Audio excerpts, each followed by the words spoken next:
Hello students, welcome to IAS by Heart. Welcome to today's comprehensive editorial analysis. In the analysis, we'll be looking at the articles in the editorial and open-it pages. I'll be giving you the gist of the articles. You can find the highlighted newspaper in our blog. The link will be given in the description box below. So without any further delay, let's get into today's video. Let's look at the first article of today, the last word on the state and temples. In the article, recently during Tamil Nadu election, there was a proposal to de-link state and religious like religious places like temples. State should not have control over them.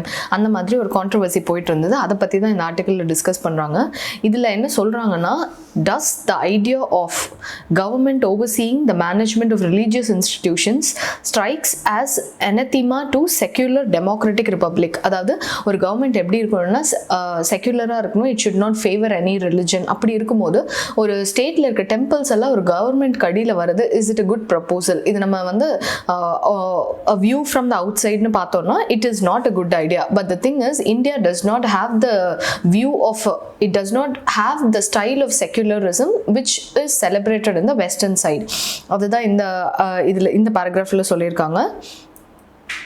The Constituent Assembly was especially mindful of the civic history surrounding matters of faith in India, because in India spirituality, religion, faith, all these are sensitive issues.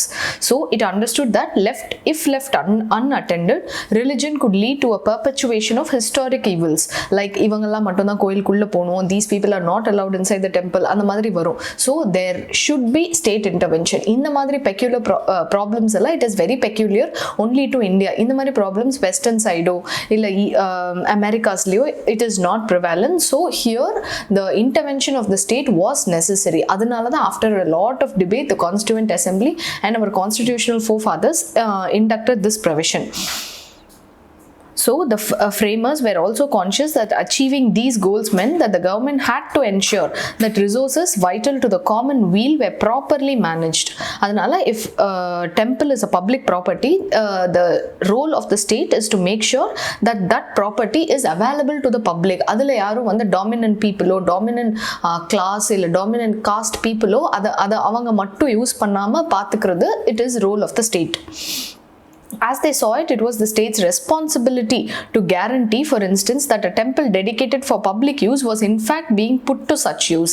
அது உண்மையிலே public use பண்ணுறாங்களா, எல்லா பப்ளிக்கும் use பண்ணுறாங்களா, அந்த ஊரில் இருக்கவங்க எல்லாருக்கும் equal rights அதில் இருக்கா அப்படிங்கிறதையும் இதில் பார்க்கணும் அப்படின்னு சொல்லியிருக்காங்க. We know Article 25 and 26 of the Constitution. 25ல என்ன சொல்கிறாங்கன்னா, freedom of conscience பற்றி அது டீல் பண்ணுது. That is right to freely profess, practice and propagate religion subject to public order, morality and health. அதாவது நம்ம ரிலிஜன் ஃபாலோ பண்ணுறோங்கிறதுக்காக it should not affect the public order. அதே மாதிரி மொராலிட்டி ஒரு decency affect பண்ணக்கூடாது. அண்ட் ஆல்சோ ஹெல்த்துங்கிறது எதுக்கு சொல்லியிருக்காங்கன்னா, ஃபார் எக்ஸாம்பிள் ஜெயினிசமில் எடுத்துக்கிட்டிங்கன்னா தேல் கீப் ஃபாஸ்டிங் ஃபார் 20-25 days அந்த மாதிரி கண்டினியூஸாக தேல் டூ. அந்த ஃபாஸ்டிங்னால பீப்புள் கேன் ஈவன் டை. நாங்கள் ரிலிஜன் ஃபாலோ பண்ணுறோம், even if someone dies it's not an issue அப்படின்னு நம்ம சொல்லிடக்கூடாது. Because though they have right to profess their own religion or practise their own religion, it is subject to 3 conditions and health is one of the condition. So somebody cannot die. இப்போ என்ன சொல்றது, இந்த தேங்காயெல்லாம் தலையில் உடைக்கிறது அந்த மாதிரி ரொம்ப violent practices நம்ம ப்ராக்டிஸ் பண்ணுறோம். it is affecting someone's survival அந்த மாதிரி இருக்கும்போது it is subject to conditions. Article 26 எடுத்துக்கிட்டிங்கன்னா, on the other hand, it protects group rights. 25 is for individual, 26 is for groups. It grants every religious denomination the right to establish institution, manage its own affairs and matters of religion, to own and acquire property, administer that property in accordance with law. அதாவது ஒரு group வந்து அவங்க நினைச்சாங்கன்னா ஒரு religious institution create பண்ண முடியும், அவங்களால அதை manage பண்ண முடியும், அதை எஸ்டாப்ளிஷ் பண்ண முடியும், they can popularize it among the people, அதெல்லாமே பண்ணலாம். This right too is bound by considerations of public order, morality and health. So இந்த ரெண்டு ஆர்டிகல்ஸும் என்னன்னு பார்த்துக்கோங்க. இந்த ரெண்டு ஆர்டிகளோட லிமிடேஷன்ஸ் என்ன? 3 items: public order, morality and health. So the protections of Article 25 are expressly restricted to matters within the domain of the religion. Government has every authority to regulate and restrict a secular function performed by a public religious institution. So ஒரு கவர்மெண்டால ஒரு individual ரிலிஜனுங்கிற பேரில் ஏதாவது fundamental rights of other பீப்புளை violate பண்ணாலும் ஏன்னு கேட்க முடியும். ஒரு இன்ஸ்டிடியூஷன் ஏதாவது ஒரு ஃபண்டமெண்டல் ரைட்ஸ், அதாவது இவங்களுக்கு மட்டும்தான் இல்லை அவங்களுக்கு மட்டும்தான் அப்படின்னு ரெஸ்ட்ரிக்ட் பண்ணால் அதையுமே கேட்கறதுக்கு the state has the it has the rights gets to do that. In 1954, in Shirur case, the court recognized that the basic framework of the law was in perfect consonance with the authority vested in the state under Article 25-26. அதாவது ஒரு state வந்து ஒரு religious எஸ்டாப்ளிஷ்மெண்ட்டையோ என்டோமெண்ட்ஸையோ பார்த்துக்க முடியுமா அப்படிங்கிற அந்த கேஸில் it is in perfect consonants அப்படின்னு சுப்ரீம் கோர்ட் அது கொடுத்துருக்காங்க. The law accords to a state appointed commissioner a power of general superintendence over all Hindu religious endowments and its authorities. The commissioner, among other things, to appoint executive officer to temples to ensure that the funds are being properly applied. So இதை நம்ம எப்படி பார்க்குறோம் அப்படின்னா ஒரு personal space, religion இல்லைனா ஃபெய்த்துங்கிறது somebody's personal space. அந்த personal ஸ்பேஸில் ஸ்டேட் இன்டர்வீன் பண்ணுறது கரெக்டாக தப்பா?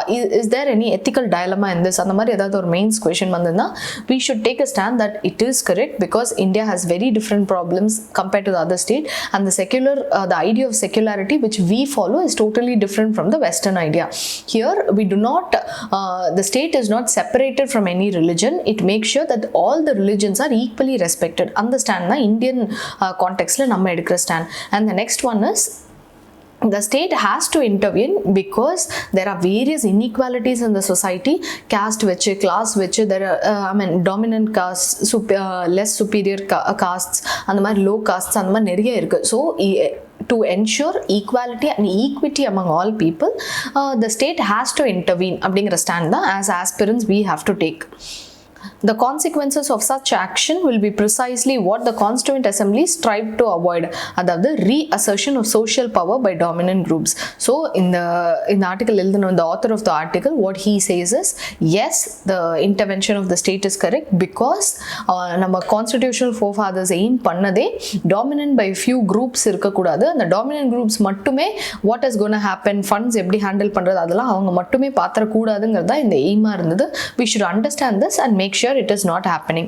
If applied properly, the regime will allow state to act as a genuine tribune of social justice. But a call to do anything more is to risk the abandoning of the promises that underpin the constitution. So this is a very என்ன சொல்றது, we have to tread this road very carefully அப்படிங்கிறதா இந்த ஆர்டிகிளோட just. Moving on to the next article, strengthening the process of choosing the police chief. இந்த article எதை சொல்கிறாங்க அப்படின்னா ஒரு police சீஃபை நம்ம சூஸ் பண்ணுறதுக்கு முன்னாடி what are the things that we have to do and what are the things that we are not doing அதை பற்றி சொல்கிறாங்க. For example, there is no independent vetting process to assess the suitability of qualified candidates, and the government's assessment, if it is done at all, remains opaque and an exercise behind closed doors. இது வந்து நம்ம collegium system எப்படி இருக்கோ அதே மாதிரி தான் police chief choose பண்ணுற சிஸ்டமுமே இருக்குது.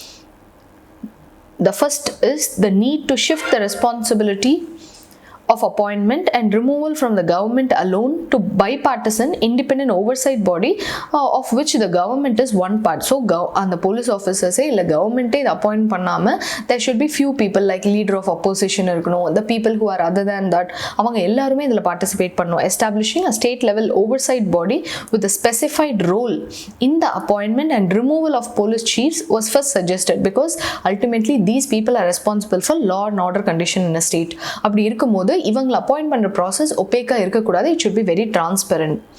National Police Commission, which was constituted in 1979 and much later reaffirmed the Supreme Court of India in its judgment. In the judgment la enna sonnanga UPSC will have a role in shortlisting candidates from which the state government will appoint the police chief. அதாவது Model Police Bill of 2015 இத பத்தி பேசிச்சு அப்படிங்கறாங்க. இது எல்லாமே நம்ம சிலபஸ்ல appointments to various bodies அப்படினு ஒரு there will be one line. அந்த இதுக்காக நம்ம இத பத்தி படிச்சுக்கலாம். What are the things we have to do, how to make sure that the appointment process is in a transparent manner, and how people people from their own background, judges selecting judges, police officers selecting their police chiefs, அந்த மாதிரி இல்லாம there should be some transparency. Eminent person should be there, leader of opposition party should be there. அதாவது இந்த போஸ்ட்டுக்கு எவ்வளோ தூரம் impact இருக்கும் மக்கள் கிட்ட. இப்போ போலீஸ்லாம் எடுத்துக்கிட்டிங்கன்னா they have direct contact with people. அப்படி இருக்கும்போது more transparency should be there in appointment of this. அதுதான் இந்த ஆர்டிக்கிளோட just read the highlighted parts. Moving on to the next one, Prime Minister is right about lockdowns, but the vaccination policy needs reform. அதாவது இப்போ என்ன சொல்லியிருக்காங்கன்னா, it is open for everyone who is above 18 years of age அப்படிங்கிறத சொல்லியிருக்காங்க. அதுக்கு நம்ம என்ன பண்ணணும் அப்படின்னா, இப்போ லாக்டவுனும் போட முடியாது, because we cannot again bring the economy to a halt. So what we have to do is, we should make sure that the priority is the workforce to be vaccinated, and containment measures against the disease has to be restricted to micro locations. அதாவது இப்போ வந்து நம்மளால எக்கனாமியை stop பண்ண முடியாது, so the work has to go on. அந்த workforce people who are gone work, அவங்களுக்கு vaccination போடுறது தான் நம்ம டாப் ப்ரையாரிட்டியாக இப்போ இருக்கணும் அப்படிங்கிறத சொல்கிறாங்க. Universalising vaccination for everyone above 18 years of age from May 1, that is a good move. What India needs is free universal vaccination modeled on the polio campaign. எவ்வளோ நம்ம சக்ஸஸ்ஃபுல்லாக போலியோ இராடிகேட் பண்ணுமோ அந்த கேம்பெயின் நம்ம வந்து இவங்களுக்கு மட்டும்தான் அவங்களுக்கு மட்டும்தான் இல்லாமல் ஃபார் எந்த ஒரு ரெஸ்ட்ரிக்ஷனும் இல்லை, நம்ம வந்து மணி ஒரு ரெஸ்ட்ரிக்ஷனாக வைக்கல, ஏஜ் குரூப் ரெஸ்ட்ரிக்ஷனாக வைக்கல. Vaccination for polio is available to ஆல்னு எப்படி நம்ம யூனிவர்சலைஸ் பண்ணமோ அதே மாதிரியே we should make sure that the corona vaccine is also available to all. Towards racial justice, இந்த ஆர்டிக்கல் எதை பற்றினா, இப்போ ரீசெண்டாக Derek ஷாவன், who is a police officer in US, he is guilty of murdering George Floyd. அவரோட மர்டருக்கு அப்புறம் தான் Black Lives Matter அந்த movement got very famous. So this judgment நடந்ததும் he was charged with second and third degree murder and manslaughter. அதுலேருந்து மறுபடி again why racial discrimination should not be there அதை பற்றி சொல்கிறாங்க. A road to achieving more perfect union is laden with pitfalls and rendered a task at hand formidable. அதான் இந்த ஆர்டிக்கலில் சொல்கிறாங்க. Moving on to the next one, a recipe for vaccine inequity. latest policy may push a huge chunk of the population out of the safety net. இப்போ ரீசெண்டாக என்ன population என்ன proposal வந்திருக்கு government கிட்ட இருந்துன்னு பார்த்தீங்கன்னா, that serum institute of India says Covishield will be available in retail and free trade after 4 to 5 months. அது வந்து ப்ரைவேட் செக்டர் இப்போ கவர்மெண்ட்டே எடுத்து பண்ணுச்சுன்னா we can make sure that அவங்க ஃபிக்ஸ் பண்ண ப்ரைஸ் ஒரு 150 to 250 rupees அப்படிங்கிறத கண்டிப்பாக ஃபாலோ பண்ணுவாங்கன்னு சொல்லலாம். மற்றபடி if it is open to the private sector, then what will happen is quality difference வர ஆரம்பிக்கும். ப்ரைவேட் செக்டரோட ப்ரைஸ் அதிகமாகும். ப்ரைஸ் அதிகமாக இருந்தால் இதுதான் நல்லா இருக்கும், people will go towards the private sector. Government பண்ணுறத even if it is price reduce price, people will not trust it. அந்த மாதிரி நிறைய இஷ்யூஸ் வரும். So this proposal might backfire அப்படிங்கிறத இந்த ஆர்டிக்கலில் சொல்கிறாங்க. The two vaccine manufacturer will supply 50% of their vaccine doses to union government. மீதி 50% will be made available to the state government and private hospitals. Indian government took the first step of charging vaccines by fixing the cost of jabs at 250 per dose. USலலாம் பார்த்தீங்கன்னா it is free for everyone. நம்ம தான் though 250 rupeesங்கிறது கம்மியாக இருந்தாலுமே it is costly for some section of people. The government's projected population for the year of 2021 is 18 to 44 years of group is 595 million people. அதாவது youth population எடுத்துக்கிட்டோம்னா 595 million. 2 doses per person அப்படின்னு எடுத்துக்கிட்டோம்னா which is about 1190 million doses இருக்குது. இவ்வளோ million டோசஸை இவங்க எப்படி prepare பண்ண போகிறாங்க? அதை நான் ஃப்ரீயாக கொடுத்தா நமக்கு அஃபோர்டபுளாக இருக்குமா? அப்படி இல்லை அப்படின்னா இது எப்படி யூனிவர்சலாக எல்லாருக்கும் போய் சேரும்? ஃபினான்ஷியல் ரெஸ்ட்ரிக்ட்ஸ் இல்லாமல் நம்ம எப்படி எல்லாரையும் வேக்சினேட் பண்ணணும் அப்படிங்கிறது தான் நம்ம யோசிக்கணும். These governments say that we are not focused on super profits. In fact, நம்ம வந்து ஒரு what he has said is 150 to 160 per dose வச்சாலுமே they were making profit. நம்ம வந்து 400 or 600 rupeesக்கு private hospitals விற்கிறாங்கன்னா it is 10 to 15 times profit இருக்கு. But our focus is not to profit now அப்படிங்கிறது Serum Institute of India இப்போ ரீசெண்டாக they have conveyed. How much vaccine inequity will be seen in each state will depend on the policies that governments design to identify beneficiaries. So எல்லாருக்கும் கரெக்டாக போய் சேருதா சேரலையா, equity இருக்கா இல்லை இன்ஈக்விட்டி இருக்கா அப்படிங்கிறது அந்த ரெஸ்பெக்டிவ் ஸ்டேட் கவர்மெண்ட்ஸோட ப்ரொபோசல்ஸ் வச்சு தான் இருக்குது. India may soon have 3 more vaccines in addition to the 3 already approved for restricted use.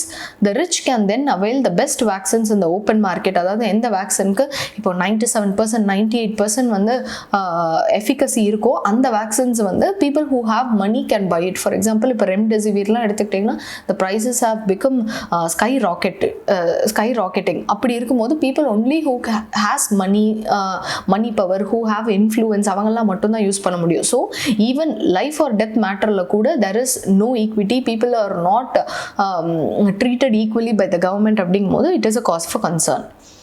A bigger issue is that with states required to procure 50% of the vaccines directly from manufacturers, the governments will end up competing with each other and with private players.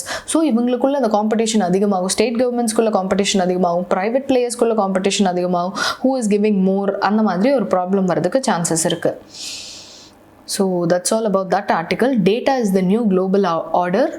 Hyper-connected world, how it is important. If China எடுத்துக்கிட்டிங்கன்னா it has various problems. For example, the national security strategy of US puts more emphasis on diplomacy rather than military power to resolve conflicts with China, acknowledging that its military ties have complex relationship with Beijing as it seeks to work with them closely towards technology gap. இப்போ சைனாக்கு இருக்க ஒரே problem எடுத்துக்கிட்டிங்கன்னா technology weakness is its dependence on semiconductors. Even China depends on Korea and Taiwan for importing of semiconductors. This is one important problem.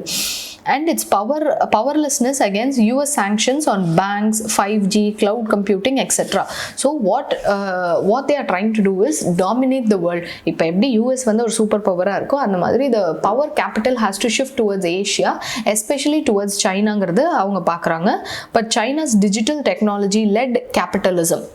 Digital technology-led capitalism is moving fast to utilize the economic potential of data, pushing the recently launched EU-1, shaking the dollar-based settlement for global trade. அதாவது இப்போ எல்லாமே anything, whatever we talk, it is expressed in dollars. Dollars is precisely the currency of US. ஏன் அப்படி இருக்கணும்? Let's make yuan the currency. Yuan is the currency of China. அதை நம்ம வந்து இன்னும் புஷ் பண்ணலாம் இந்த வேர்ல்டில் அப்படிங்கிறது சைனாவோட aim. China has 53 trillion mobile payments market and its global leader online transactions arena, controlling over 50% of the global market value. India's UPI volume is expected to cross 1 trillion by 2025. In US, the contrast, it lags. Only 30% of the consumer use digital means, with total volume of mobile payments less than $100 billion. நம்ம இன்னும் ட்ரில்லியன்ல இருக்கோம். We are competing with China. India's goal is to become a $5 trillion economy by 2025. While the country is fast-tracking its digital rupee, the challenge is promoting engagement with major powers while retaining its data for innovation and competitive advantage. நம்ம எவ்வளோ வந்து அந்த $5 trillion economy by 2025 எய்மை நம்ம push பண்ணுறோமோ அந்த அளவுக்கு we should be good in digital era. Digital eraல நம்ம அவ்வளோ குட்டாக இருக்குன்னா we should make sure that our cyber security space இல்லைனா நம்ம cyber space is very much secure. அப்படி இல்லை அப்படின்னா we are prone to cyber attacks, denial of service attacks, malware attacks, இந்த மாதிரி ப்ராப்ளம்ஸ் எல்லாம் நம்ம டேக்கிள் பண்ணோம். இந்த ஒரு விஷயம் தான் இந்தியாவுக்கும் சைனாக்கும் இருக்க ஒரு major difference. Because China is also transacting about $1 trillion through online phase. On contrast US எவ்வளோ தூரம் டிரான்சாக்ட் பண்ணது less than $100 billion. So we have to make sure that our cyber space is very secure and this digital technology is available to all people and people are digitally literate to deal with this. So moving on to the last article of today, a fresh push for green hydrogen. India will soon join 15 other countries in the hydrogen club as it prepares to launch National Hydrogen Energy Mission, NHEM. இதோட அட்வான்டேஜஸ்லாம் என்னென்னு பார்த்தோன்னா and இது by 2030 according to an analysis by CEW, green hydrogen demand could be up to 1 million tons in India across application in sectors such as ammonia, steel, methanol, transport, energy storage, etc. இந்த green hydrogen நம்ம இன்னும் promote பண்ணுறதுக்கு what are the key steps அப்படிங்கிறத இதில் discuss பண்ணியிருக்காங்க. I'll tell you the 5 important major steps that they have said.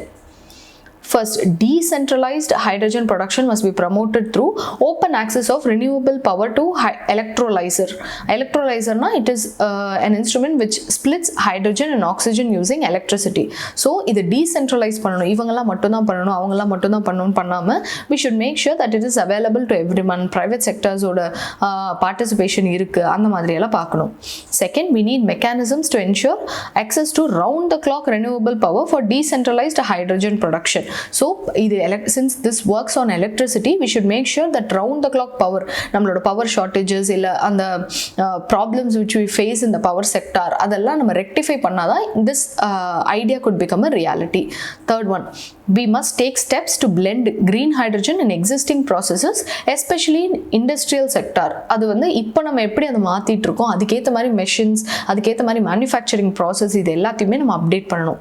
Fourth, policy makers must facilitate investments in early stage piloting and the research and development needed to advance the technology for use in India. R&D develop பண்ணும், இதோட advantages என்னன்னு சொல்லணும், awareness create பண்ணும். We should promote more investments in this sector. Finally, India must learn from the experience of National Solar Mission and focus on domestic manufacturing. இப்போ we have become more sustainable and self-reliant in solar production. அதுக்கேற்ற மாதிரி நம்ம இந்த green hydrogen productionலயும் we should make sure it is sustainable. Even before it has reached any scale, green hydrogen has anointed the flag bearer of India's low carbon transition. Because நம்ம 2-3 days பார்த்துட்டு இருக்க articles எல்லாமே carbon neutrality India எப்போ achieve பண்ணும், 2050 நம்ம டார்கெட்டாக சொல்லியிருக்கோம், அதுக்குள்ளே நம்ம அச்சீவ் பண்ணலாமா, டெவலப்டு நேஷன்ஸ் எல்லாம் ரொம்பவே டேமேஜ் பண்ணிட்டாங்க, டெவலப்பிங் கண்ட்ரீஸ் அந்த பேர்டனை ஃபேஸ் பண்ணணுமா, இந்த மாதிரி நிறைய கான்ட்ரவர்சிஸ் நம்ம படிச்சுட்டே இருந்தோம். அதோட ஃபாலோ அப் ஆர்டிக்கலாகவே நம்ம இதை பார்க்கலாம். Hydrogen may be lighter than air, but it will take some heavy lifting to get the ecosystem in place. இதோட பாசிட்டிவ்ஸ் என்ன, நெகட்டிவ்ஸ் என்ன, though it could be an alternative, though it could be a cheap alternative, will it be feasible in the long term? இது எல்லாமே நம்ம research பண்ணணும். These are the key things that we have to do before starting our national hydrogen energy mission. So these are the important articles of today. I think I've discussed all the important articles. Kindly tune in tomorrow for tomorrow's editorial. Thank you.